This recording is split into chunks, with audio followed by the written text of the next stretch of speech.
you been, Alisa? Congratulations on Paalam. Thank you so much. Yes, I've been very busy promoting Paalam. I'm very, very happy and I'm very proud of the song that we were able to release last June 28. Yes. Can you tell us more about it? So from the title itself, no? Parang may hugot agad. Paalam. Bakit Yes, naman? actually may kwento yan. Originally, the song was a pure Tagalog song. So, kaya paalam talaga yung title niya. But then we decided na, because I co-wrote the song with Trisha and Nico from Tarshir, and then I felt like I wanted to hear it in the parang Taglish version. Kaya it ended up Taglish. So yung Taglish, and then pati yung title, pinag-usapan pa namin because in English, it's This Means Goodbye actually. So we stuck with the paalam title kasi nga parang paalam sa mga toxic relationships. Wow, I love that. Paalam sa mga toxic relationships, yes. And how about the music video naman? How fun was it shooting it? And what was the concept? Yes. So for the music video, usually kasi, di ba, it's the singer or the artist paired with a guy or a girl if guy ka. Pero for me, I wanted to really focus on performing in my music video. So in my music video, ang ginawa ko talaga there is to really just sing and dance because that's really what I'm passionate about. And then, hinayaan ko na sa mga very good and professional actors like Chi and Jay na gawin yung storytelling part of the music video. Para lang nga kasi it's my first music video, so I really wanted to show that parang difference na this is me as a performer and not focusing on being an actress. That's why I decided to get actors for the music video. As we said nga kanina dun sa video mo, looking back at your career, this is actually your first love, yung singing, performing. Pero syempre, mas maraming nakakilala sa'yo as an actress. Lalo na dahil sa Too Good To Be True. Napanood niyo ba yun, guys? Ang ganda-ganda. Grabe, record-breaking din ang TV series na yan. And you were a big part of that. Inis na inis kami sa character mo doon. Huwag kayong mag-alala, inis din ako sa script namin. Yeah, so, dahil nga, nagmarka ka na nga as an actress, no? Meron ka pa bang ibang roles that you would like to try? Kasi ngayon, obviously, effective ka sa medyo kontrabida role, gano'n. Pero may iba ka pa bang roles na gusto? I would love to be part of a rom-com serye or movie, and at the same time, actually one of my dreams, kasi growing up, lumaki ako watching mga family movies. So in Hollywood, that was like Cheaper by the Dozen. I don't know if you're familiar with that. Yes. And sa Philippines naman, one of my favorite na parang family movies was Seven Sundays. Because my tito was also there, Tito Ake, and si Tito Ron was also there. Where I was very close to Tito Ron. So that's one of my parang dream concept projects. Parang excited kami na makita ka sa gano'n na mga concept. Although, Too Good To Be True was kind of a rom-com also. But this time, by yung role ko kasi you, hindi ako yung funny and lion. Ako yung nega dun sa... so gusto mo ikaw naman Yeah, ako naman yung funny doon, or Yes. yung light na character, yeah. Team bida na. Team bida. Alright. Now, you also said kanina na talagang yun nga yung first love mo talaga ay music. Pag-usapan din pala natin yung mga gusto mong makakollaborate. So, let's say sa music and sa big screen also as an actress. Sino-sino yung mga gusto mong makatrabaho ba? For singing, you know what, people have been asking me that all the time. Like, sino yung gusto mo makakollaborate? Right now, talaga, ang dream ko makakollaborate is Beanie.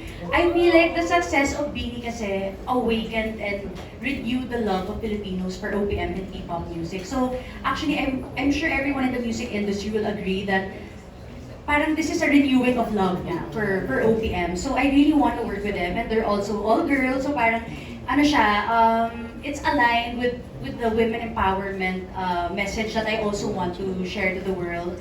And syempre from my Tarshir Records family, I also want to be able to work with Maki maybe someday. Yeah, so yun ang mga when it comes to singing. And then siguro sa acting, kasi you know what, ang dream ko talaga maka-work dati is si Catherine. So parang ang hirap na ngayon, no? Kasi naka-work ko na siya. Tapos na ang dream.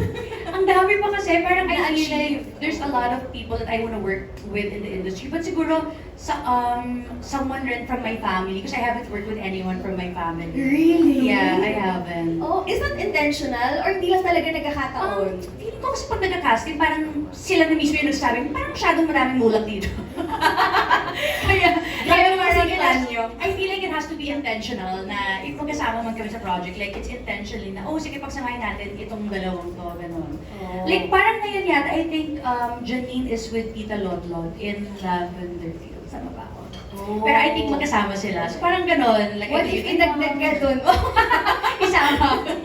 Yes, pero oo nga no, masaya yun. Masaya makita yun. Kasi it's not, ano naman, it's not uncommon na makita natin Yeah. yung mga magkakamag-anak in, Yeah. lalo na in a family serye. Kasi talagang literal, di ba? Yes, Magkakamukha kayo, di ba? Magkakadugo kayo. So ang ganda panoorin. But also, it's nice that you mentioned Beanie. They actually just released their newest single yesterday, Cherry Yes. on Top. May kaka-check ko lang, may 2.7 million Yeah, I views saw na. kanina, Less yeah. than 24 hours. Yeah. Yeah, so totoong-totoo yung sinabi mo na talagang grabe yung pag-blow up nila ngayon. Yeah. So, we'll look forward to your collaboration as well. Sana, no? Sana, manifesting. Pero sa ngayon, let's collaborate with our friends from the media na. They also have questions for you, Alisa. Okay, let's start with Sir Jeff Fernando from Daily Tribune. Hi, Lisa. Hello. Okay. Lisa, ayan. Ang first question ko is, may profile ka sa BTR. Total package, you act, di ba, pageantry, nag-act ka pageantry, and then you sing. But ang madalas na dilemma ng mga personalities is, pag ganyan ang talent nila, is ano ang uunahin? Okay, in your case, ano yung isasagot mo?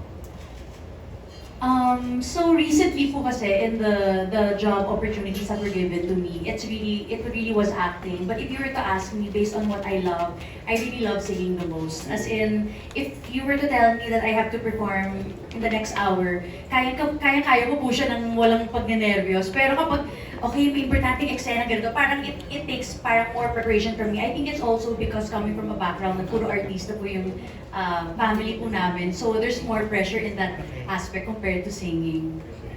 Sabi mo rin na you also write songs, di ba? Yes. Okay. Any chance na halimbawa, humingi sa'yo ng kanta ang Beanie, anong song ang bibigay mo for them? Oh my! About what? Siguro ganun nga po about women empowerment. Because my song, yung paalam, parang ganun siya. Like, acknowledging your self-worth as a woman and leaving mga toxic energy behind or parang something that would allow you to grow. So siguro something about women empowerment, like parang Beyonce na around the world, ganun, somewhere in that line. Okay, and last question. Slowly you're going, papunta ka na sa pagiging successful. Okay, and sabi nga di ba, in any success, sa parents mo, ina-attribute lahat yun. Anong message mo sa mom and dad mo sa nagiging journey mo ngayon? Yes, I'm very grateful to my parents. Like, they have taught me so much values growing up, and at the same time, sila yung nandyan to support me in my dreams. Because, syempre, di ba yung sometimes, even if ikaw wala kang kumpiyansa sa sarili, you don't have confidence in yourself, but your family is there to believe in you. So I'm very grateful to my mom and my dad for always believing in me and my dreams. Thank you. Very beauty queen pa rin sumagot, no? Bago na lang mag-thank you. Alright, now